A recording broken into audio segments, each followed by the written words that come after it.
ሰላም ጤና ይስጥልኝ የተከበራችሁ አባቶቻችን እናቶቻችን እህትና ወንድሞቻችን በያላችሁበት የእግዚአብሔር ሰላም ከናንተ ጋር ይሁንልን። እጅግ በጣም በመትወዷቸውና ጨዋታቸውን በመተከታተሉት እማማ ዝናሽ በሳቸው ስም የበጎ አድራጎት ድርጅት እንዳቋቋምን ይታወቃል። ምን ሰራውም ስራ 3 ስራዎች ነው። የአቅመ ደካማ ቤቶች ዘመም ያለባቸውን ቤታቸውን ማደስ፣ እንደዚሁም ደግሞ የዕለት ጉርስ ያጡትን ሰዎች የዕለት ጉርስ ማጉረስ፣ ከእንደገና ደግሞ በጣም የንጽህና ችግር ኖሮባቸው ልብስ የሚቀይሩት ያጡትን ከናንተ የወሰድነው ልብስ ማልበስ ነው። በመሆኑም እነዚህ 3ቱን ስራዎች ደግሞ ለመስራት ከሚያስፈልጉ ነገሮች አንዱ አልባሳት፣ የምግብ ቁሳቁሶች፣ እንደዚሁም ደግሞ ሐሳብ ጸሎትም ያስፈልገናል። እነዚህን ሁሉ እንድታግዙን አደራ ነው የምንለው። የአቅመ ደካማ ቤት እድሳት ደግሞ በባህሪው የሚፈልጉት ያው ታውቃላችሁ፣ ሚስማር፣ ቆርቆሮ፣ እንጨት፣ ብሎኬት፣ ሲሚንቶ እነዚህ በማዋጣት እነዚህ ሰዎች እንደ እፎይ ብለው እንዴት እንደሚያለቅሱ በጣም የሚያሳዝኑ ሰዎች ስላሉ እነዛን ሰዎች እንድናግዝ አደራ እንላለን። በስልክ ቁጥራችን 0961555557 በ0961555557 እንደዚሁም ደግሞ በ0949465946 እየደወላችሁ እማማ ዝናሽ የበጎ አድራጎት ድርጅት በሚያካሄደው ስራ እንድትሳተፉ አደራ እንላለን። በያላችሁበት ሰላማችሁ ይብዛልን። ወደ ምገባው እንሄዳለን። ወደ ቤት እድሳቱ እንሄዳለን። ወደ ገላ አጠባው እንሄዳለን።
ሰላም ጤና ይስጥልኝ የተከበራችሁ ወንድሞች እህቶች፣ እናትና አባቶች በያላችሁበት የእግዚአብሔር ሰላም ከናንተ ጋር ይሁንልን።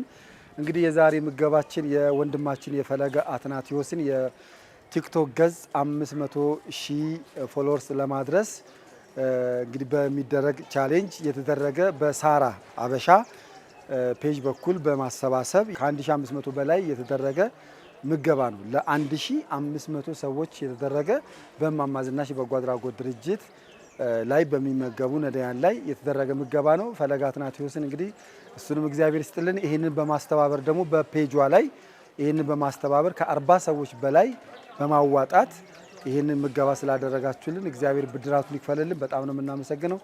ሳራ አበሻ በጣም ነው የምናመሰግነው። እግዚአብሔር ብድራቱን ይክፈልሽ። ባንች ፔጅ ነው ይሄ ሁሉ የተሰበሰበውና በጣም ነው የምናመሰግነው። ያቀርሹ ደግሞ የወንድማችን የፈለገ አትናቴዎስ የቲክቶክ ገጽ 500,000 ገብቶ ከዛም በላይ ገብቶ ደግሞ ለማየት ያብቃን። እግዚአብሔር ብድራቱን ይክፈልል። ፈለገ አትናቴዎስ በጣም ነው የምናመሰግነው። እንግዲህ ወደ ምገባው ነው የምንሄደው። በርከት ያሉ ሰዎች ነው ቀደም ብዬ እንደተናገርኩት የምንመገበው። ወደ ምገባው እንሄዳለን።